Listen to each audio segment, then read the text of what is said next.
अब हम पढ़ लेते हैं सूर्य तापमान, सूर्य ताप एवं तापमान। ठीक है, जो अभी तक क्वेश्चन इससे आए हैं वो देख लेंगे हम पॉइंट वाइज। ठीक है, और इसी के आसपास क्वेश्चन पूछेंगे, आगे नहीं पूछेंगे। किसी भी वस्तु की सतह पर पहुंचने वाले विकिरण ऊर्जा के जितने भाग का प्रवर्तन हो जाता है उसे एल्बिडो कहते हैं। तो एल्बिडो क्या है कि किसी भी वस्तु की सतह पर पहुंचने वाले विकिरण ऊर्जा के जितने भाग का प्रवर्तन हो जाता है उसे एल्बिडो कहते हैं। पृथ्वी का जो औसत एल्बिडो है 30 से 35% है। कितना है? 30 से 35% है। ठीक है, एल्बिडो का क्रम देखें, अवरोही क्रम मतलब घटते क्रम में देखें तो सबसे ज़्यादा एल्बिडो कौन करता है? नौपात हिम करता है। नौपात हिम सबसे ज़्यादा एल्बिडो करता है, 75 से 95% तक एल्बिडो करता है नौपात हिम। ठीक है, फिर घने बादल करते हैं 70 से 80%। फिर हल्के बादल करते हैं 25 से 80% तक। फिर रेत या मरुस्थल करता है 20 से 30%। घास करता है 14 से 37%। कंक्रीट करता है 17 से 27%। पेरी भूमि करता है 10 से 20%। वन करता है 5 से 10%। और धान की फसल युक्त भूमि करती है 3 से 15% और जल करता है 3 से 5%। इसके अलावा एक शुष्क क्षेत्र भी है, शुष्क सतह भी, जो 15 से 25% कर देती है। ठीक है, और प्रकाश को वापस कर देती है। ठीक है, तापमान का प्रवर्तन करती है, ऊर्जा का प्रवर्तन करती है कौन? शुष्क सतह 15 से 25। तो ये अवरोही क्रम में सबसे ज़्यादा हिमपात है, फिर घने बादल हैं, फिर हल्के बादल हैं, फिर रेत या मरुस्थल है, फिर घास है, फिर कंक्रीट है, फिर है। ठीक, कंक्रीट के बाद नंबर आ जाता है शुष्क सतह का। ठीक, शुष्क सतह के बाद पेरी भूमि का, फिर वन का, फिर धान की फसल का, फिर जल का। सबसे कम एल्बिडो किसका है? जल का। तो घटने क्रम में एक बार और देखें, नौ हिमपात, घने बादल, हल्के बादल, रेत या मरुस्थल, घास का मैदान, कंक्रीट। कंक्रीट के बाद आता है शुष्क सतह, उसके बाद पेरी भूमि, फिर वन, फिर धान की फसल युक्त भूमि, फिर जल आता है। ठीक है, अगला पॉइंट है विश्व में सूर्यताप का वितरण तापमान के वितरण को नियंत्रित करने वाला मुख्य कारक है। ठीक है, विश्व में सूर्य ताप का वितरण। ठीक है भाई, सूर्य का ताप जहाँ जितना होगा तो वहाँ का उतना ही तापमान होगा, तो वही लिखा है कि विश्व में सूर्य ताप का वितरण। ठीक है, जो वितरण जो है, वितरण को नियंत्रित करने वाला मुख्य कारक है। ठीक है, तो देखो, जो सूर्य ताप का वितरण तापमान के वितरण को नियंत्रित करता है। ठीक है, जितना सूर्य का ताप जहाँ पर वितरित होगा उतना ही वहाँ का तापमान होगा। तो यही मुख्य कारण है, तापमान के वितरण का मुख्य कारण क्या है? सूर्य ताप का वितरण। ठीक है, सूर्य ताप के अवशोषण के कारण धरातल गर्म होता है और इससे धरातल के संपर्क में आने वाली वायु भी गर्म हो जाती है और इसलिए ऊंचाई बढ़ने के साथ साथ तापमान कम हो जाता है। ऊपरी वायुमंडल में वायु विरल एवं आर्द्रता का अभाव होता है। ऊपरी वायुमंडल में वायु जो होती है विरल होती है एवं आर्द्रता का अभाव होता है। ठीक है, और देखो, जब प्रकाश आता है तो वो रास्ते में वायुमंडल को गर्म नहीं करता है, क्योंकि वो शॉर्ट वेव में आता है, और जब ये पृथ्वी से टकराने को वापस जाता है तो लॉन्ग वेव में जाता है, तब ये चीज़ को गर्म करना शुरू करता है। इसलिए सूर्य के प्रकाश से धरती गर्म होती है, धरती गर्म होती है, ये अपने आसपास वाली चीज़ों को गर्म करती है, इसलिए आग फिर हवा गर्म होती है, वायुमंडल गर्म होता है। तो ऊपर जाने पर भाई नीचे हवा ज़्यादा गर्म होगी और ऊपर जाओ तो कम गर्म होगी, तो ऊपर जाने पर तापमान घटता जाता है। इसलिए ऊपर जब भाप बन के पानी उठता है तो ठंडा हो जाता है, फिर बारिश बन के बरसता है। ठीक है, यही ये पॉइंट कह रहा है।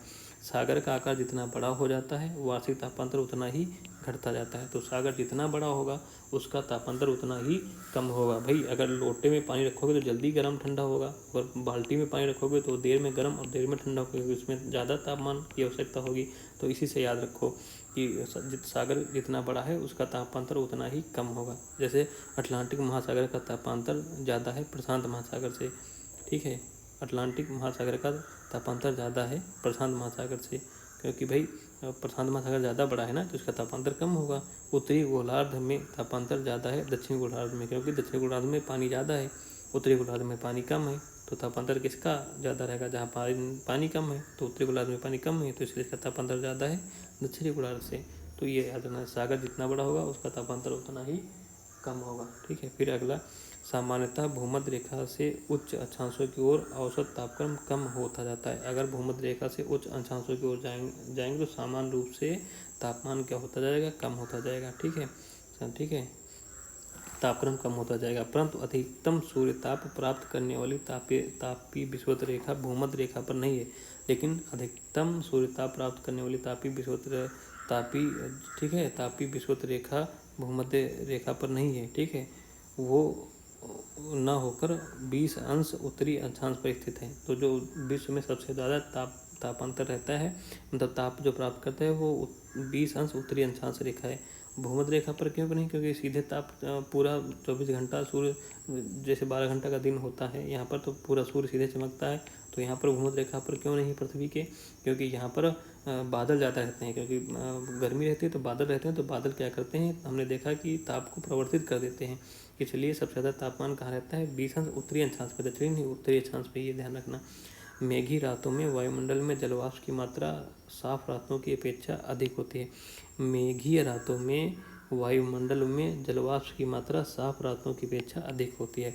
जब बादल होंगे तो वायुमंडल में जलवाष्प की मात्रा ज़्यादा होगी, ठीक है, और जब बादल नहीं होंगे तो वायुमंडल में जलवाष्प की मात्रा कम होगी, ठीक है, क्योंकि बहिर्गामी पार्थिव विकिरण को जलवाष्प अवशोषित करता है।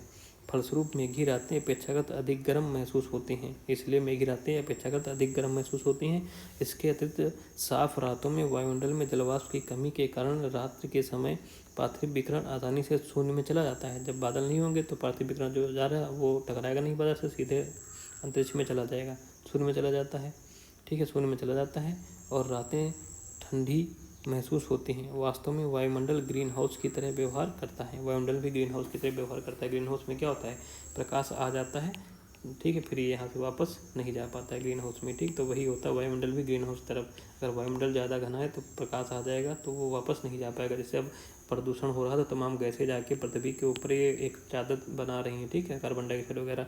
तो इसलिए ग्लोबल वार्मिंग बढ़ रही। प्रकाश शॉर्ट वेव में आ तो जाता है लघुतम धरती में, लेकिन वापस ये नहीं जा पाता है, जिससे ये हमारा वातावरण गर्म होने लगा था। इसलिए बर्फ़ें गल रही हैं, ठीक है। तो ये हो गया। फिर चक्रवात पढ़ लेते हैं। चक्रवात के बारे में अभी तक जो क्वेश्चन आए हैं वही हम पढ़ेंगे। बाकी डिटेल से पढ़ने के लिए बुक में पढ़ें, और शायद हम भारत का भूगोल में चक्रवातों के बारे में डिटेल से पढ़ेंगे, ठीक है। टार्नेडो, टार्नेडो क्या है? टार्नेडो यद्यपि समस्त उष्ण एवं उपोष्ण कटिबंधों में आते हैं। ये टार्नेडो क्या है? यद्यपि समस्त उष्ण एवं उपोष्ण कटिबंधों में ये आते हैं, परंतु कैरिबियन सागर और अमेरिकी क्षेत्र में, मुख्यतः मिसिसिपी मैदान में, इनको हम टॉर्नेडो प्रवण क्षेत्र कहते हैं, ठीक है। तो देखो ये चक्रवात हैं, जो चक्रवात जो है मुख्यतः उष्ण एवं उपोष्ण कटिबंधीय क्षेत्रों में आते हैं, परंतु टॉर्नेडो कहाँ कहा जाता है इनको? कैरिबियन सागर और अमेरिकी क्षेत्र में, मुख्यतः मिसिसिपी मैदान के प्रमुख टॉर्नेडो प्रवण क्षेत्र कहलाते हैं। फुजीटा स्केल का प्रयोग टॉर्नेडो की तीव्रता मापने के लिए किया जाता है। फुजीटा स्केल का प्रयोग क्या करते हैं? टॉर्नेडो मापने के लिए किया जाता है। टाइफून क्या है? टाइफून उष्णकटिबंधीय चक्रवात है। ये भी उष्णकटिबंधीय चक्रवात है। इनकी उत्पत्ति चीन सागर के आसपास होती है। 100 से 180 अंश पूर्वी देशांतर के मध्य उत्तरी गोलार्ध में होती है। तो टाइफून की उत्पत्ति कहाँ होती है? चीन सागर के आसपास होती है। 100 से 180 पूर्वी देशांतर के मध्य उत्तरी गोलार्ध में। कहाँ? उत्तरी गोलार्ध में, दक्षिणी गोलार्ध में नहीं, टाइफून उत्तरी गोलार्ध में, ठीक है। टाइफू या टाइफून जापान में, टाइफू या टाइफून क्या बोलते हैं? जापान में आता है। बगुइयो या बागियो फिलीपींस में, ठीक है, बगुइयो या बागियो फिलीपींस में। साफिर सिम्पसन मापक का प्रयोग हरिकेन द्वारा क्षति के मापन के लिए किया जाता है। साफिर सिम्पसन मापक का उपयोग हरिकेन द्वारा क्षति के मापन के लिए किया जाता है। उष्णकटिबंधीय अक्षांशों में दक्षिणी अटलांटिक और दक्षिणी पूर्वी प्रशांत क्षेत्रों में चक्रवात उत्पन्न नहीं होने का प्रमुख कारण है समुद्री पृष्ठों का ताप निम्न है। देखो, उष्णकटिबंधीय अक्षांशों में दक्षिणी अटलांटिक और दक्षिणी पूर्वी प्रशांत क्षेत्रों में चक्रवात उत्पन्न नहीं होते हैं, क्योंकि इनका प्रमुख कारण क्या है? समुद्री पृष्ठों का ताप क्या होता है? निम्न होता है। क्योंकि चक्रवात उत्पन्न होने के लिए समुद्र सतह का तापमान 27 सेंटीग्रेड के आसपास होना चाहिए, ठीक है। अब देखो है आंधी और तूफान प्रभावित क्षेत्र, डोरियन बाहामासा को, ठीक है, हगिबिस जापान को, लेकिमा चीन को, मिताग जीजू दक्षिण कोरिया को, ठीक है। ये प्रीवियसली क्वेश्चन है, इतना जरूरी नहीं, क्योंकि अब जो नया हो उसको करंट में देखते रहना, क्योंकि ये क्वेश्चन इसलिए रखा गया कि देखो जो भी तूफान वगैरह आते हैं वो जिस चीज़ को प्रभावित करते हैं उस चीज़ को पूछ देते हैं मिलाने के लिए। तो इसलिए क्वेश्चन है समझने के लिए करंट में क्या हम देखें। बैरोमीटर का अचानक गिरना क्या होता है? तूफान आने का सूचक होता है। ये भी 3 चीज़ें, ठीक है, इसमें दिया है, तो किताब से पढ़ना। बाकी ये भारत के भूगोल में हम पढ़ेंगे डिटेल से। बैरोमीटर का अचानक गिरना क्या है? तूफान आने का सूचक है। ये हमें तो विश्व भूगोल से थोड़ा थोड़ा दिया था, क्वेश्चन आए हुए हैं तो उन्हीं को हमने पॉइंट वेस्ट कर दिया, ठीक है। अब हम आर्द्रता देख लेते हैं, ठीक है। आर्द्रता देखते हैं। तो नमी की मात्रा बढ़ते अक्षांशों के साथ घटती जाती है। अगर नमी की मात्रा है, अगर हम अक्षांश इधर देखो, ये बहुत चीज़ जरूरी है। हम अभी तक उष्ण संबंधी दुनिया भर की चीज़ें जो पढ़ रहे थे वो इसी से हमारा क्लियर होगा। पृथ्वी अच्छे से पता होनी चाहिए, ठीक है। तो अगर हम अक्षांशों से ऊपर बढ़ेंगे तो नमी की मात्रा क्या हो जाएगी, घटती जाएगी। वही लिखा है कि बढ़ते अक्षांशों के साथ घटती जाती है। उष्णतर कटिबंध में नमी 2.6% है। उष्णतर, ठीक है, ठीक है, उष्णतर कटिबंध में नमी कितनी है, 2.6% है। और मध्य अक्षांशों में नमी कितनी है, लगभग 50 अंश के आसपास नमी 0.9% रहती है। और 70 अक्षांश के ऊपर नमी का प्रतिशत 0.2 ही रह जाता है, ठीक है। 70 अक्षांश से ऊपर नमी का प्रतिशत कितना रहता है, 0.2% ही रह जाता है। तो उष्णतर कटिबंध में, ठीक है, उष्णतर कटिबंध में कितना है, 2.6% नमी। मध्य अक्षांशों में 50 अंश के आसपास कितना है, 0.9%। और 70 अंशांशों के ऊपर गए तो नमी का प्रतिशत 0.2% रह जाता है, ठीक है। धरातल से केवल 5 किलोमीटर ऊंचाई पर वायुमंडल में समस्त नमी का 90% भाग संचित रहता है। अगर धरातल से चलेंगे तो 5 किलोमीटर के तक ही जितनी नमी है उसका 90% भाग संचरित रहता है। ग्रीष्म काल में आर्द्र ऊष्मा का अनुभव होता है जब मौसम उमस वाला होता है। तो ग्रीष्म काल में आर्द्र ऊष्मा का अनुभव होता है। ग्रीष्म काल में आर्द्र ऊष्मा का अनुभव होता है जब मौसम कैसा होता है, उमस वाला होता है। देखो बैरोमीटर के तल में अब यही दिया था, जैसे हमने उसको तीनों देखते हैं। अगर अचानक गिरावट आती है, ठीक है, बैरोमीटर के पारे के तल में अगर अचानक गिरावट आती है तो अचानक गिरता है तो जैसे पेड़ अचानक गिर गया, कब गिर गया, तूफान आ गया, यही ट्रिक है। तो अचानक गिर जाए पेड़ वेड़ तो समझो तूफान आने वाला है, ठीक है। पहले गिरना फिर धीरे धीरे बढ़ना, ये वर्षा का है, ठीक है। पहले गिरेगा फिर धीरे धीरे बढ़ेगा तो वर्षा का सूचक है। लगातार बढ़े तो अगर लगातार बढ़ता जा रहा पारा का स्थान तो क्या है, प्रति चक्रवाती और साफ मौसम का सूचक है, ठीक है। प्रति चक्रवाती और साफ मौसम का सूचक है। अब ये है तुम्हारे, ठीक है, तुम्हारा क्या दिया है, हमारा पृथ्वी के बारे में दिया है, ठीक है। तो वायु दाब के बारे में दिया, पृथ्वी के वायु दाब के बारे में यहाँ देखो पढ़ो, ठीक है। तो ये हमारी विषुवत रेखा है, भूमध्य रेखी निम्न दाब डोल्ड्रम इसको बोलते हैं, ठीक है। क्या बोलते हैं इसको, ये विषुवत रेखा है। विषुवत रेखा के 5 अंश उत्तर 5 अंश दक्षिण के क्षेत्र को हम क्या बोलते हैं, डोल्ड्रम बोलते हैं। यहाँ पर निम्न दाब रहता है, ठीक है। यहाँ पर खूब वर्षा होती है, डेली वर्षा होती है, ठीक है। 4 बजे के बाद दोपहर तक गर्मी होगी, फिर जितना वाष्प बनेगी वाष्पीकरण होगा और जाके 4 बजे के बाद बरसना शुरू होता है। तो ये डोल्ड्रम क्षेत्र है, क्या कहते हैं, डोल्ड्रम, ये तापजन क्षेत्र है, ठीक है। तो 7 पेटियाँ हैं, कुछ तापजन पेटियाँ कितनी, 3 देखो, 1 2 3, क्योंकि ये ताप के कारण पेटियाँ बनी है ना, तो यहाँ पर ताप ज़्यादा होता है डोल्ड्रम, ये यहाँ पर ताप कम होता है तो अभी तापजन्य पेटियाँ हैं। और 4 पेटियाँ जो गतिजन्य हैं, ये वाली और ये वाली 4 पेटियाँ क्या है, गतिजन्य हैं। कौन गतिजन्य है, पहली पेटी ये है, ठीक है, तुम्हारा उष्ण उच्च दाब, जिसको हार्श अंशास भी बोलते हैं, ठीक है। यहाँ पर उच्च दाब रहता है, क्या रहता है, उच्च दाब। उससे यहाँ पर ताप ज़्यादा है, ठीक है, ताप ज़्यादा है, ठीक है। तो यहाँ पर निम्न दाब होना चाहिए था, लेकिन ताप भी ज़्यादा है फिर भी यहाँ पर उच्च वायु दाब है, क्योंकि उच्च वायु दाब हमेशा जहाँ पर तापमान कम होते थे, यहाँ पर उच्च वायु दाब है क्योंकि यहाँ पर तापमान कम है, ठीक है। लेकिन यहाँ पर भी तापमान ज़्यादा फिर भी तापमान कम है, फिर भी तापमान ज़्यादा है फिर भी उच्च दाब है, क्योंकि जहाँ पर तापमान कम होता है वहीं उच्च दाब होता है। तो यहाँ पर तापमान तो ज़्यादा है, तापमान कम तो नहीं है, फिर उच्च दाब क्यों है, क्योंकि कारण है यहाँ पर, यहाँ से भाई हवा जब यहाँ पर देखो गर्म है तो हवा ऊपर उठेगी, उठने के बाद ये जाएगी इधर, यहाँ पर बैठेगी, ठीक। तापमान तो ज़्यादा है लेकिन यहाँ पर हवा बैठ रही है, ठीक है, इसलिए तापमान फिर क्या होता है, इसलिए यहाँ पर दाब ज़्यादा है, क्योंकि हवा यहाँ पर बैठ रही है, यहाँ से उठ के जाती है, हवा यहाँ पर बैठती हैं, ठीक है। इसलिए यहाँ पर तापमान ज़्यादा होते हुए भी उच्च दाब है, ठीक है। ये इसलिए गति, ये पृथ्वी के गति कारण यहाँ हवा बैठती हैं, जो पृथ्वी गति कर रही है, इसलिए गतिजन्य है। उसके बाद यहाँ देखो निम्न दाब है, भाई यहाँ पर तापमान कम है तो उच्च दाब होना चाहिए, लेकिन फिर भी निम्न दाब है, क्योंकि यहाँ पर हवा बैठ रही है तो कुछ हवा इधर से जाती हैं, और जो यहाँ पर हवा बैठ रही है हवा आती है यहाँ पर, ये हवा आती है यहाँ पर, ये आके यहाँ से उठ जाती है ऊपर, क्या उठ जाती हैं, इसलिए यहाँ पर निम्न दाब बन जाता है। अधो ध्रुवी निम्न दाब इसको बोलते हैं, तो ध्रुवी निम्न दाब बोलते हैं, ठीक है। और यहाँ पर तो एक जैसी स्थितियाँ रहती हैं, व्यापारिक पौने हैं, क्या है तुम्हारी, ये व्यापारिक पौने चल रही है। यहाँ पर सनातन पचवा पौने चलती हैं हमेशा, यहाँ पर ध्रुवी पूर्वी पौने चलती हैं, ये ध्रुवी पौने पूर्वी, ठीक है। और इसी प्रकार दक्षिणी ध्रुव में होता है। तो ये जो है तुम्हारा 0 से तुम्हारा कहाँ तक चलता है, 30 अंश के बीच, ये 5 अंश से 30 अंश के बीच रहता है उत्तरी पूर्वी व्यापारिक पौनों का क्षेत्र। 5 अंश से 30 अंश के बाद, और 30 से 35 के बीच रहता है उपोष्ण उच्च दाब, ठीक है, जिसको हार्स बोलते हैं, और यही दक्षिणी गोलार्ध में होता है। 30 से 35 के बाद उपोष्ण उच्च दाब हर्ष अंशांश, फिर 35 से यहाँ पर 60 के बीच क्या रहता है तुम्हारा सनातन पछुआ पौने चलती हैं, सनातन पछुआ पौने चलती हैं, ठीक है, 35 से 60 के बीच। फिर ये तुम्हारा रहता है अधोध्रुवी निम्न दाब, फिर अधोध्रुवी निम्न दाब पर ध्रुवी पूर्वी पौने चलती हैं, ध्रुवी पूर्वी चलती हैं, और फिर आखिरी में 90 अंश पे उच्च वायु दाब रहता है तुम्हारा, ठीक है।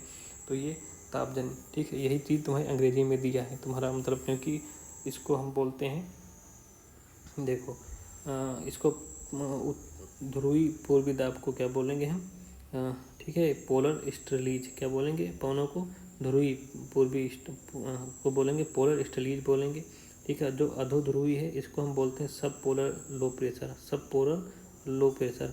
और फिर ये आ जाता है प्रिवेलिंग वेस्टर्लीज, सनातन पवन पवनों को बोलते हैं प्रिवेलिंग वेस्टर्लीज बोलते हैं, प्रिवेलिंग सनातन पछुआ पवनों को बोलते हैं प्रिवेलिंग वेस्टर्लीज बोलते हैं। और ये जो है तुम्हारा क्या कहते हैं, ये तुम्हारा उपोष्ण उच्च दाब को अंग्रेजी में क्या बोलते हैं, सब ट्रॉपिकल हाई प्रेशर, जिसको हार्श लेटीट्यूड बोलते हैं, सब ट्रॉपिकल हाई प्रेशर, उपोष्ण उच्च दाब को सब ट्रॉपिकल हाई प्रेशर बोलते हैं।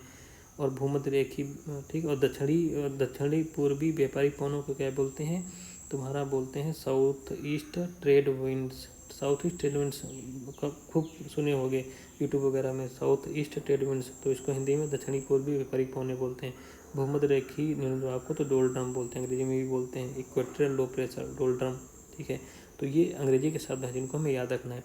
तो एक गति जनित बनते क्यों हैं, ठीक है, देखो यही तुम्हारे जो 3 सेल है ना, एक तुम्हारा क्या कहते हैं हाइड्रियल सेल, ठीक है, हाइड्रियल सेल बनती है, ठीक है, और ये तुम्हारे जो middle latitude cell, Hadley cell, middle latitude cell और पोलर सेल, ये हाइड्रियल सेल और मिडिल लैटिट्यूड सेल और पोलर सेल, ये 3 सेल बनती हैं, ठीक है। 3 सेलों के कारण जैसे भूमध्य रेखा में ताप सबसे गर्म होता है, यहाँ से वायु उठेगी, फिर ये इधर को चलेगी, चलने के बाद ये 30 अंश पे गिरती है, क्या गिरती है, इसलिए वायुदाब यहाँ पर ज़्यादा होता है तुम्हारा। ये सब ट्रॉपिकल हाई प्रेशर बनता है यहाँ पर, ठीक है, सब ट्रॉपिकल हाई प्रेशर इसलिए बनता है, या गति के कारण ये वायु फिर यहाँ पर बैठती है, फिर कुछ इधर से आती है यहाँ पर, फिर दोबारा उठती है, तो यही इनका चक्कर चलता है। तो ये है, ठीक है। उसके बाद कुछ वायु जब यहाँ पर गिरेगी तो कुछ वायु इधर जाएगी, ठीक है, और यहाँ से जाएगी इधर जाके फिर ये यहाँ पर क्या होगी, उठेगी, फिर इधर से आके फिर यहाँ पर गिरती है, ठीक है, और ये इधर से आके फिर ये यहाँ उठती है, क्योंकि यहाँ पर हाई प्रेशर है ना उत्तर ध्रुव पर या दक्षिण ध्रुव पर, तो यहाँ से वायु गिर रही तो इधर आएगी, तो फिर यहाँ पर उठेगी, इसलिए यहाँ पर निम्न दाब होता है, फिर ये जाके आधी यहाँ पर गिर जाती है। तो ये 3 सेल बनती हैं, ठीक है। तो मतलब ये 3 सेल बनती हैं, जैसे ये हमारी पृथ्वी हो गई, ऐसे मतलब एक ध्रुव में देखें तो भूमध्य रेखा से जब तुम्हारा क्या होगा ताप यहाँ पर ज़्यादा होता है तो हवा गर्म होकर उठती है, तो उड़ती है ये, फिर इधर को भी चलती है, इधर को घूम लेती है कुछ ऊंचाई के बाद, क्योंकि ऊपर जेट स्ट्रीम चल रही क्या चलती है, तो ये ऊपर नहीं जाने देंगी, ये हवा यहाँ पर घूमेगी, तो ये घूम के आके हमारा जो 30 अंशांश है यहाँ पर 30 अंशांश उत्तर में और 30 अंशांश दक्षिण में। अब पृथ्वी की गति के कारण, क्योंकि ऊपर ये कौन सी पवन चल रही तुम्हारी जेट स्ट्रीम चल रही, तो उस पवन के कारण ये क्या करेंगे यहाँ पर ज़्यादा ऊपर जा नहीं पाती, फिर एक गति के कारण पृथ्वी की जो गति कर रही है ना, एक गतिजनी क्षेत्र है ना, एक गतिजन जो है इस गतिजन है, इसी के कारण क्या होगी ये पवनें यहाँ पर बैठेंगी। और इधर से भी जो आ रही पवनें तुम्हारे यहाँ पर भी एक तुम्हारा है, ठीक है, 60 अंश पे यहाँ से भी पवनें उठी हैं, ठीक है, तो ये पवन उठी है, ये भी इधर से उठने के बाद यहाँ आ रही, तो ये सब यहाँ पर बैठेंगी, इसलिए यहाँ पर हाई प्रेशर रहता है, ये वाला हाई प्रेशर, ठीक है, जिसको हम बोलते हैं सब ट्रॉपिकल, ये जिसको हम बोलते हैं सब ट्रॉपिकल हाई प्रेशर जोन, ये इसलिए यहाँ पर सब ट्रॉपिकल हाई प्रेशर जोन रहता है, क्योंकि यहाँ पर दोनों इधर से भी पवन आ रही, इधर से पवन आ रही, ये बैठ रही है। अब ये जो पवनें बैठी हैं ये पुनः इधर को जाती है, और ये जो पवन कुछ बैठी है पुनः कुछ, अब जरूरी नहीं कि यही पवन इधर को जाए, कुछ पवन इधर आ जाती है, ये आके यहाँ पर फिर, क्योंकि यहाँ पर लगातार ताप कम है, जब ताप कम होगा तो वायु गर्म होकर ठंडी, तो जहाँ पर पानी खाली होगा वही तो पानी भरने आएगा, तो यहाँ पर खाली ही रहती है हवा, तो ये हवाएं आती रहती हैं, गर्म होती रहती है, उठती रहती हैं, तो ये लगातार ही चलता रहता है, ठीक है। थोड़ा बहुत बदलाव होता है, लगातार ही चलता रहता है, जैसे जैसे ऋतुएं बदलती हैं तो इधर ये सेल्स खसकते रहते हैं, ठीक है, तो ये चलता रहता है। इसमें भी अब यहाँ पर बैठी इधर चली, दोबारा फिर यहाँ से उठ जाती हैं, तो और फिर इसके बाद इधर से भी हाई प्रेशर है उत्तरी ध्रुव पर, इधर दक्षिण ध्रुव पर, तो यहाँ से भी हवा बैठती है, ठीक है, जब बैठेगी तो ये इधर को आएगी, इधर आके यहाँ पे फिर उठ जाएगी, फिर ये इधर को चलेगी, इधर आके फिर बैठेगी, तो ये 3 सेल बनती हैं, इसको हाइड्रियल सेल बोलते हैं, ठीक है, इसको मिडिल लैटिट्यूड सेल बोलते हैं, इसको पोलर सेल बोलते हैं, इसको पोलर सेल बोलते हैं। तो ये सेल के कारण ही हमारी 7 पवन पेटियाँ बनती हैं पृथ्वी पर। कितनी बनती हैं? 7, जिसमें 3 तुम्हारी पेटियाँ हैं ताप के कारण बनती है, ठीक है। ताप के कारण पेटियाँ कौन सी बनती है तुम्हारी? यही है, ये एक ताप, और ये भूमध्य रेखा पर और दक्षिणी ध्रुव उत्तरी ध्रुव पर ताप के कारण पेटियाँ बनती हैं, इनको मतलब बनना ही है। और जो ये पेटियाँ बनती हैं जिसको हम बोलते हैं, इसको ये उपोष्ण उच्च दाब, जिसको हम सब ट्रॉपिकल हाई प्रेशर जोन बोलते हैं, जिसको हार्श लैटिट्यूड भी बोलते हैं, ये बनती है गति के कारण। फिर जो वो बनती है निम्न दाब की, ठीक है, जिसको हम बोलते हैं सब पोलर लो प्रेशर, सब पोलर लो प्रेशर, जिसको हिंदी में बोलते हैं अधोध्रुवी निम्न दाब, सब पोलर लो प्रेशर, ये गतिजन्य है, ठीक है। ये यहाँ पर निम्न दाब रहता है, ठीक है। और ये वही गतिजन्य, ठीक है। तो 4 पेटियाँ होगी। जो यहाँ बनता है सब ट्रॉपिकल हाई प्रेशर, ठीक है, और ये तुम्हारा सब पोलर लो प्रेशर, यही इधर बनता है तुम्हारा साउथ, मतलब सेक्टर में, दक्षिणी दक्षिणी क्षेत्र में। तो ये 4 हो गई गतिजन्य और 3 हो गई तापजन्य। तो पेटियाँ याद रखना, ठीक है। उसके बाद बादल हम भी पढ़ेंगे अगले वीडियो में। जय